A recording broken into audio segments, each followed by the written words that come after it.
ಇಲ್ಲಿ ಬಂದವರು, ದೂರದಲ್ಲಿದ್ದವರು, ಎಲ್ಲ ಸಜ್ಜನರು ಇದನ್ನು ಮನಸ್ಸಿನಲ್ಲಿಟ್ಟುಕೊಳ್ಳಿ, ಸಂಕಲ್ಪವನ್ನು ಮಾಡಿ, ಪ್ರತಿಜ್ಞೆಯನ್ನೂ ಮಾಡಿ. ನೀವು ವಿಶೇಷವಾಗಿ ಧರ್ಮಾಚರಣೆಯನ್ನು ಮಾಡಬೇಕು, ಶ್ರೀಮದಾಚಾರ್ಯರ ಶಾಸ್ತ್ರಗಳ ಶ್ರವಣ ಮಾಡಬೇಕು. ನಿಮ್ಮ ಮಕ್ಕಳಿಗೆ, ನಿಮ್ಮ ಇಷ್ಟ ಮಿತ್ರರಿಗೆ ಎಲ್ಲರಿಗೂ ಈ ಮಾರ್ಗದಲ್ಲಿ ಕರೆದುಕೊಂಡು ಬಂದು ಅವರೂ ಧರ್ಮ ಮಾರ್ಗದಲ್ಲಿ ನಡೆಯುವಂತೆ ಪ್ರಯತ್ನವನ್ನು ಮಾಡಿ. ಇದು ಅಧಿಕ ಮಾಸ.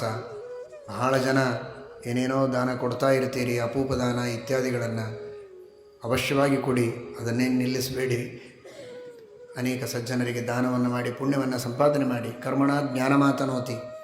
ಆದರೆ ಆ ಅಪೂಪ ದಾನದ ಜೊತೆಗೆ ಒಂದು ಅಪರೂಪದ ದಾನವನ್ನು ಮಾಡಿ 33 ಜನರಿಗೆ, ಇದೇ ಅಧಿಕ ಮಾಸದಲ್ಲಿ ಅಂತ ನಾನೇನು ಹೇಳೋದಿಲ್ಲ, ಆದರೆ ಅಧಿಕ ಮಾಸದಲ್ಲಿ ಸಂಕಲ್ಪ ಮಾಡಿ, ನನ್ನ ಇಡೀ ಜೀವನದೊಳಗೆ 33 ಜನರನ್ನು ಧರ್ಮ ಮಾರ್ಗದಲ್ಲಿ ಕರೆದುಕೊಂಡು ಬರ್ತೇನೆ ಅಂತ ನೀವು ಸಂಕಲ್ಪ ಮಾಡಿದರೆ ಬಹಳ ದೊಡ್ಡದು. ಅದಕ್ಕೆ ಸಮಾನವಾದ ದಾನ ಇನ್ನೊಂದಿಲ್ಲ. ನಿಮ್ಮವರು, ನಿಮ್ಮ ಬಳಗದವರು, ಯಾರೋ ದೂರದವರನ್ನೇ ಹುಡ್ಕೊಂಡು ಹೋಗಬೇಕಾಗಿಲ್ಲ. ನಿಮ್ಮ ಸುತ್ತಮುತ್ತಲಿದ್ದವರೇ ಮೊದಲು, ಆಮೇಲೆ ದೂರದವರು. ಅಂತೂ 33 ಜನರನ್ನು ಧರ್ಮ ಮಾರ್ಗದಲ್ಲಿ ಕರೆದುಕೊಂಡು ಬರ್ತೇವೆ. ದೊಡ್ಡ ಶಬ್ದ ಇದೆ ಧರ್ಮ ಮಾರ್ಗದಲ್ಲಿ ಅಂತ. ಏನಾದರೂ ಆಗ್ಬೋದು. ಅವರು ಸ್ವಲ್ಪ ಆಸ್ತಿಕರಾಗಿದ್ದರೆ, 10 ಮಾಡಬೇಡಪ್ಪ, 100 ಗಾಯತ್ರಿ ಜಪ ಮಾಡು ಅಂತ ಹೇಳಿ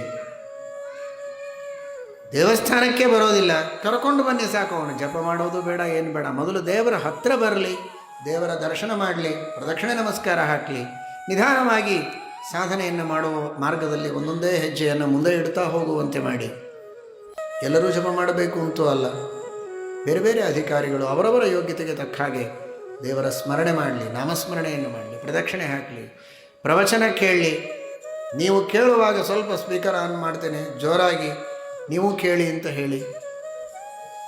ಈ ರೀತಿ ಯಾವುದೋ ಒಂದು ರೀತಿಯಲ್ಲಿ ಸನ್ಮಾರ್ಗದಲ್ಲಿ ಇಲ್ಲೇ ಇದ್ದಂತಹ 33 ಜನರಿಗೆ ಒಂದು ಲೈವ್ ಕೇಳಿಸಿ, ಆಯಿತು ನಮ್ಮ ಸಂಕಲ್ಪ ಇವತ್ತೇ ಮುಗಿತು ಕೃಷ್ಣಾರ್ಪಣ ಅಂತನಬೇಡಿ. ಯಾರು ಬಂದಿಲ್ಲ ಅವರಿಗೆ ಕೇಳಿಸುವ ಪ್ರಯತ್ನವನ್ನು ಮಾಡಿ. ಹೊಸ ಏನಾದರೂ ಒಂದು, ಅದಕ್ಕೆ ಅಪರೂಪದ ದಾನವನ್ನು ಮಾಡಿ. ಎಷ್ಟು ದೇವರಿಗೆ ಸಂತೋಷ ಆಗತ್ತೆ ಅಂತ ಹೇಳುವುದಕ್ಕೆ ಸಾಧ್ಯ ಇಲ್ಲ. ಸದನುಗ್ರಹೋ ಭವಾನ್. ಆ ರೀತಿ ಯಾರು ಪರಮಾತ್ಮನ ಸೇವೆಯನ್ನು ಮಾಡುತ್ತಾರೆ, ಶಿಷ್ಯರಿಗೆ ಜ್ಞಾನೋಪದೇಶವನ್ನು ಮಾಡುತ್ತಾರೆ, ಗೆಳೆಯರಿಗೆ ಜ್ಞಾನೋಪದೇಶ ಮಾಡುತ್ತಾರೆ, ಅಂಥವರ ಮೇಲೆ ದೇವರು ಅನುಗ್ರಹ ಮಾಡುತ್ತಾನೆ. ಆ ಅನುಗ್ರಹವನ್ನು ಇನ್ಯಾರ ಮೇಲೂ ಮಾಡೋದಿಲ್ಲ ಅನ್ನೋದನ್ನು ಬ್ರಹ್ಮದೇವರು ಹೇಳ್ತಾರೆ. ಇದೇ ಭಗವದ್ಗೀತೆಯಲ್ಲಿ ಕೃಷ್ಣ ಹೇಳಿದ್ದು. ಗೀತಾ ತಾತ್ಪರ್ಯದಲ್ಲಿ ಶ್ರೀಮದಾಚಾರ್ಯರು ಅದು ಹೇಳ್ತಾರೆ. ವ್ಯಾಖ್ಯಾತುಸ್ತು ಸಮಂ ಮುಕ್ತೌ ಸುಖಂ ನಾಣ್ಯಸ್ಯ ಕಸ್ಯಚಿತ್.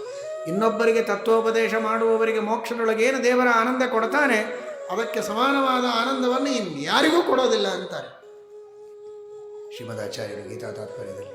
ಆ ಪುಣ್ಯವನ್ನು, ಆ ಸುಖವನ್ನು ಎಲ್ಲರೂ ಪಡೆಯಬೇಕು. ಅದಕ್ಕಾಗಿ ಈ ಪ್ರತಿಜ್ಞೆಯನ್ನು ನಾವು, ನೀವು ಎಲ್ಲರೂ ಮಾಡೋಣ.